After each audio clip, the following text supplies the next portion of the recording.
everyone, Gabe here from The Wire, currently in Lisbon, Portugal on a short layover, and thought I would give you a quick summary of today's events in the Promised Land. So far today, again, we're still in somewhat of a waiting game for the Gaza offensive. Many rumors and different explanations as to why that is. U.S. President Joe Biden is visiting Israel. He's going to be visiting, actually, meeting with Israel's war cabinet tomorrow. So one explanation given by Der Spiegel, a German newspaper, is that his presence in Israel is forestalling the Gaza offensive.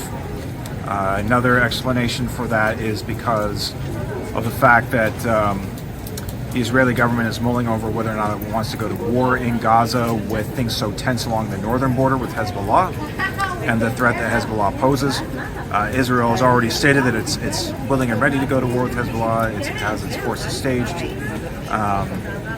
along the border, so if need be, it could do that. But in terms of what the actual explanation is for the stall of the offensive, we don't know.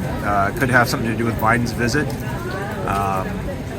However, I guess once Biden leaves the country, we'll see whether or not it actually begins. As I've said before, Israel's not in a big rush to go into Gaza. They're taking their time. They're selecting targets. Several high-ranking Hamas officials have been killed in the last few days in airstrikes. So Israel seems to be happy just picking off Hamas's leadership from the air for now. And if and when the time is right, they'll go in on the ground. They've certainly indicated that they plan to do so. Whether or not that's a bluff, I would doubt it, but we shall see.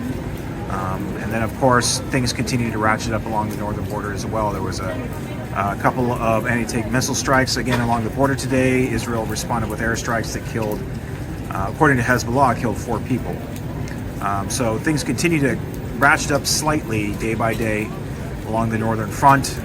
There have been reports that Hezbollah is preparing for all-out war with Israel. Of course, they've been preparing for all-out war with Israel since the end of the last war in 2006. But whether or not it actually comes this round, we shall see. It is reported by some intelligence agencies that Iranian leadership in the IRGC is meeting with Hezbollah leadership in Lebanon, and that a final decision will be made if and when Israel goes into Gaza. So we'll wait and see what happens. If and when the Gaza ground offensive starts and Hezbollah has its pretext for beginning all-out war, if they actually go through with doing so. So in the meantime, we're still wait and see. Thank you for all your prayers. Thank you for your contributions.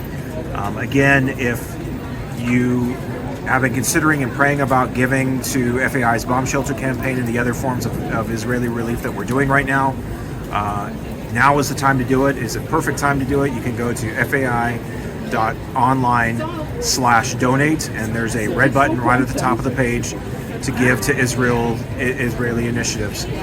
Marco Moreno and the team in the northern Galilee are posting videos almost every day of the relief they're providing to the IDF and other civilians in the area.